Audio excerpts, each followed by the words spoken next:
മക്കളെ, ഇന്ന് മുതൽ നമ്മൾ നീറ്റ് എക്സാമിന് എപ്പോഴും ചോദിച്ചുകൊണ്ടിരിക്കുന്ന ചില കാര്യങ്ങളിലേക്ക് നമ്മൾ പഠിച്ചെടുക്കാൻ പോവാം. ഇനി മുതൽ എല്ലാ ദിവസങ്ങളിലും നീറ്റിന് ഉറപ്പായിട്ടും നമ്മുടെ സോളജിയിൽ നിന്നും ബോട്ടണിയിൽ നിന്നും എപ്പോഴും റിപ്പീറ്റ് ചെയ്ത് ചോദിച്ചുകൊണ്ടിരിക്കുന്ന ചില ഏരിയ നമുക്കൊന്ന് പരിചയപ്പെടാം. അപ്പോൾ നമുക്ക് നിങ്ങൾ ഒരുവിധം എല്ലാ നീറ്റിൻ്റെ ക്വസ്റ്റ്യൻ പേപ്പർ എടുത്തു കഴിഞ്ഞാൽ ഏതൊരു കോമ്പറ്റേറ്റീവ് എക്സാമിലേക്ക് പോകുമ്പോഴും അവിടെ മക്കളെല്ലാവരും കാണുന്നതാണ് ECG. ECG എന്താ ECGയുടെ ഫുൾ നെയിം? നമുക്ക് ഏറ്റവും ചെറിയ സമയം കൊണ്ട് ഏറ്റവും അടിപൊളിയായിട്ടുള്ള ടോപ്പിക്കുകൾ വേഗം പഠിച്ചെടുക്കുന്ന ഒരു സെഷനാണ് ഇന്ന് മുതൽ നമ്മൾ ഇനി കൈകാര്യം ചെയ്യാൻ പോകുന്നത്. അപ്പോൾ പറ, എന്താ ECG? Electro cardiogram. ചില ആൾക്കാർ പറയും ഇലക്ട്രോ കാർഡിയോഗ്രാഫ് അല്ല. എന്താ സത്യത്തിൽ? നമുക്ക് നോക്കാം. ECG എന്ന് പറഞ്ഞാൽ ഇലക്ട്രോ കാർഡിയോ. നിങ്ങൾ NCERT ഫസ്റ്റ് തന്നെ ഹെഡിങ് കാണാം അല്ലെ, ഇലക്ട്രോ കാർഡിയോഗ്രാഫ് എന്ന് പറഞ്ഞുകൊണ്ട്. എന്താ ഗ്രാഫും ഗ്രാമും? ഇവിടെയാണ് കൺഫ്യൂഷൻ. നിങ്ങളെ ചില ആൾക്കാർ പെട്ടെന്ന് നെഞ്ചത്ത് നിന്നൊക്കെ വേദന വരുമ്പോൾ ഹോസ്പിറ്റലിലേക്ക് കൊണ്ടുപോകാറുണ്ട് അല്ലേ. ഹോസ്പിറ്റലിൽ കൊണ്ടുപോകുമ്പോൾ ഡോക്ടർ ഫസ്റ്റ് പറയും ECG എടുക്കണം, ബാക്കിയൊക്കെ പിന്നെയാണ്. ECGയിൽ എന്തെങ്കിലും വേരിയേഷൻ ഉണ്ടെങ്കിൽ പ്രശ്നമാണെന്ന് പറയും. അപ്പോൾ എന്താ ECG? Electrocardiogram. ഇതെന്താ? Graphical representation of electrical activity of heart is called electrocardiogram. അതായത് നമ്മൾ കണ്ടില്ലേ ഇങ്ങനെ ഗ്രാഫായിട്ട്, ഈ ഗ്രാഫിക്കൽ റെപ്രസെൻറ്റേഷൻ പറയുന്ന പേരാ ഇലക്ട്രോ കാർഡിയോഗ്രാം. ഗ്രാഫിക്കൽ, ഗ്രാം അല്ലാതെ ഗ്രാഫ് അല്ല, ഗ്രാം. ഈ ഗ്രാഫിക്കൽ റെപ്രസെൻറ്റേഷൻ പറയുന്ന പേര് ഇലക്ട്രോ കാർഡിയോഗ്രാം. ഇതിനു വേണ്ടി യൂസ് ചെയ്യുന്ന ഇൻസ്ട്രുമെന്റ് ഇല്ലേ, ആ ഇൻസ്ട്രുമെന്റിന് പറയുന്ന പേരാ ഇലക്ട്രോ കാർഡിയോഗ്രാഫ്. തെറ്റിക്കരുതേ. അപ്പൊ ഇൻസ്ട്രുമെന്റ് പേരെന്തോ? Electrocardiograph. ഈ ഗ്രാഫിക്കൽ റെപ്രസെൻറ്റേഷൻ പറയുന്ന പേരെന്തോ? Electro cardiogram. അപ്പോഴേ നമ്മൾ ഹോസ്പിറ്റലിൽ എത്തിക്കഴിഞ്ഞാൽ ചിലപ്പോൾ നമ്മൾ സ്ട്രെച്ചറിൽ കൊണ്ടുവന്നുണ്ടാവും, ചിലപ്പോൾ വീൽ ചെയറിൽ ഉന്തി കൊണ്ടുവന്നുണ്ടാവും. നേരെ കൊണ്ടുവച്ച് ബെഡിൽ കിടത്തി കഴിഞ്ഞാൽ നിങ്ങൾ കാണാം എന്തൊക്കെയോ സാധനമൊക്കെ കൊണ്ടുവന്ന് കണക്ട് ചെയ്യുന്നു. കയ്യിൽ ഇങ്ങനെ ഒരു സാധനം കണക്ട് ചെയ്യുന്നു, ഇവിടെ കാലിൽ, ഓക്കെ, അങ്ങനെയൊക്കെ കണ്ടിട്ടുണ്ട് അല്ലേ. പിന്നെ ചെസ്റ്റിൽ പെട്ടെന്ന് ഷർട്ടൊക്കെ അഴിക്കാൻ പറയുന്നു, ഇവിടെ കൊണ്ടുവച്ചിട്ട് ഒരു ജെല്ലൊക്കെ തേച്ച് ഒട്ടിച്ച് വെക്കുന്നൊക്കെ. ഓക്കെ, ഇതാണ് നമുക്ക് നോക്കാം. ഇപ്പം നിങ്ങൾ പറഞ്ഞില്ലേ ഇങ്ങനെ കണക്ട് ചെയ്യുന്നത്, ഇതാണ് ലീഡ്സ്. ഓക്കെ, ഈ ലീഡ്സ് നമ്മൾ നോർമലി എത്ര ലീഡ്സ് കണക്ട് ചെയ്യുന്നതെന്ന് അറിയോ? 3 ലീഡ്സ് ആണ്. ഓരോ റിസ്റ്റിൽ ഓരോന്ന്, ഇനി ലെഫ്റ്റ് ആംഗിളിൽ ഒന്ന്, അങ്ങനെ 3 ലീഡ്സ് ആണ് നമ്മൾ കണക്ട് ചെയ്യുന്നത്.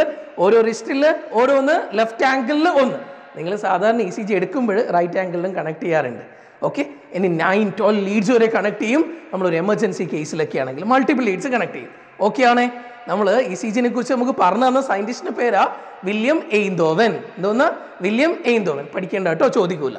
ഇനി നമുക്കിതിൽ ഓരോ വേവ്സും എന്താ റെപ്രസെന്റ് ചെയ്യുന്ന അറിയാം. ഓക്കെ, ഓരോ വേവ്സും എന്തിനാണ് റെപ്രസെന്റ് ചെയ്യുന്നത് അറിയാമോ നിങ്ങൾക്ക്? ഓരോന്നും നോക്കാം നമുക്ക്. ഇവിടെ നിങ്ങൾ P വേവ് കണ്ടില്ലേ?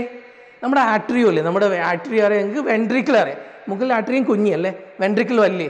നമ്മുടെ ഹ്യൂമൻ ബീങ്ങിന്റെ കേസിൽ എത്ര ചാമ്പേർഡ് ഹാർട്ട്?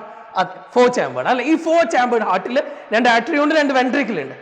ഈ ആട്രിയത്തിന്റെ സിസ്റ്റോൾ, ആട്രിയൽ സിസ്റ്റോൾ അഥവാ ആട്രിയൽ കോൺട്രാക്ഷൻ അല്ലെങ്കിൽ ഡീപോളറൈസേഷൻ ഓഫ് ആട്രിയ അഥവാ ഇലക്ട്രിക്കൽ എക്സൈറ്റേഷൻ ഓഫ് ആട്രിയ, അതാണ് ഏത് വേവ് റെപ്രസെന്റ് ചെയ്യുന്നത്? P വേവ് അല്ലെ. ECGയിൽ എത്ര വേവ് ഉണ്ട്? എത്ര വേവ് ഉണ്ട്? ചില ആൾക്കാർ 5 വേവ് ഉണ്ട്. 5 വേവ് ഉണ്ടോ? ഇല്ല, 3 വേവാണ് ഉള്ളത്. ഒരു വേവിന്റെ പേര് P വേവ്, അടുത്ത വേവാണ് QRS കോംപ്ലക്സ്, അടുത്ത വേവാണ് T വേവ്. അപ്പൊ എത്ര വേവ് ഉണ്ട്? 3 വേവ്സ് അല്ലേ മക്കളെ. ഒന്ന് P വേവ്, രണ്ടാമത്തെ wave QRS complex and last wave T wave. അതെ, P വേവ് ഉണ്ട്, QRS കോംപ്ലക്സ് ഉണ്ട്, T വേവ് ഉണ്ട്. ഇതിൽ P വേവ് എന്തിനെ റെപ്രസെന്റ് ചെയ്യുന്നത്? ആട്രിയൽ സിസ്റ്റോൾ അല്ലെങ്കിൽ ആട്രിയൽ കോൺട്രാക്ഷൻ അല്ലെങ്കിൽ ഡീപോളറൈസേഷൻ ഓഫ് ആട്രിയ, എല്ലാം ഒന്ന് തന്നെ, അഥവാ ഇലക്ട്രിക്കൽ എക്സൈറ്റേഷൻ ഓഫ് ആട്രിയ. ഏത് വേവാ? P വേവ് അല്ലെ. അടുത്ത വേവ് ഏതാ? QRS complex. ഇതെന്താ റെപ്രസെന്റ് ചെയ്യുന്നത്? നേരത്തെ ആട്രിയം മാറ്റി വെൻട്രിക്കിളാക്ക്, വെൻട്രിക്കുലർ സിസ്റ്റോൾ അഥവാ വെൻട്രിക്കുലർ കോൺട്രാക്ഷൻ അഥവാ ഡീപോളറൈസേഷൻ ഓഫ് വെൻട്രിക്കിൾ. ഏത് വേവാ? QRS complex. And last wave ഏതാ? T wave. T വേവ് എന്താ റെപ്രസെന്റ് ചെയ്യുന്നത്? റീപോളറൈസേഷൻ. ഇത്രയും നേരം ഞാൻ എന്താ പറഞ്ഞത്? ഡീപോളറൈസേഷൻ. ഇപ്പൊ എന്താ പറയുന്നത്? റീപോളറൈസേഷൻ ഓഫ് വെൻട്രിക്കിൾ അഥവാ ജോയിന്റ് ഡയസ്റ്റോൾ. ഒന്നും കൂടെ പറ, റീപോളറൈസേഷൻ ഓഫ് വെൻട്രിക്കിൾ അഥവാ ജോയിന്റ് ഡയസ്റ്റോൾ. ഇത്രയേ ഉള്ളൂ ECG. ഇത്രയും സിമ്പിൾ ടോപ്പിക്കാണ്, പക്ഷേ എല്ലാ എക്സാംസിലും നിങ്ങൾക്ക് ഒരു ക്വസ്റ്റ്യൻ ഉറപ്പായിട്ടും കാണാം. അപ്പം ഞാൻ ഒന്നും കൂടെ കൺക്ലൂഡ് ചെയ്താൽ എൻ്റെ കുഞ്ഞുങ്ങളെ, ഈ ഗ്രാഫിക്കൽ റെപ്രസെൻറ്റേഷൻ പറയുന്ന പേരാ ഇലക്ട്രോ കാർഡിയോഗ്രാം. ഇതിനു വേണ്ടി ഉപയോഗിക്കുന്ന ഇൻസ്ട്രുമെന്റ് പേരാ ഇലക്ട്രോ കാർഡിയോഗ്രാഫ്.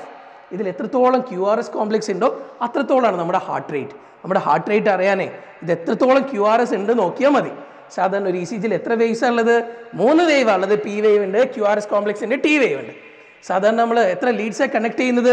3 ലീഡ്സ് ആണ്. ഓരോ റിസ്റ്റിൽ ഓരോന്ന്, ലെഫ്റ്റ് ആംഗിളിൽ ഒന്ന്. മൾട്ടിപ്പിൾ ലീഡ്സ് കണക്ട് ചെയ്യും നമ്മളൊരു എമർജൻസി കേസിലൊക്കെ ആണെങ്കിൽ. ഓരോ വേവ് എന്തിനെ റെപ്രസെന്റ് ചെയ്യുന്നു? P wave depolarisation of atria, QRS complex depolarisation of ventricle, T wave repolarization of ventricle. അപ്പോൾ ഇത്രയേ ഉള്ളൂ. അപ്പോൾ നമുക്ക് ഓരോ ദിവസവും ഇങ്ങനെ ഉറപ്പായിട്ട് ചോദിക്കുന്ന ചില ക്വസ്റ്റ്യൻസ് ആയിട്ട് വീണ്ടും കാണാം. അപ്പോൾ മക്കളെ ടെൻഷൻ അടിക്കാതിരിക്കുക, എക്സാം ഇതാ വരാൻ പോകുന്നു, നമ്മുടെ ആഗ്രഹത്തിലേക്ക് കുറച്ച് ദിവസവും കൂടെ. അപ്പോൾ നന്നായിട്ട് പഠിക്കുക, എന്നുകൊണ്ട് കൂടെ JPC ഉറപ്പായിട്ടും എക്സാം വരേക്ക് നിങ്ങളുടെ കൂടെ ഉണ്ടാവും. കാണാം മക്കളെ. Thank you, bye bye.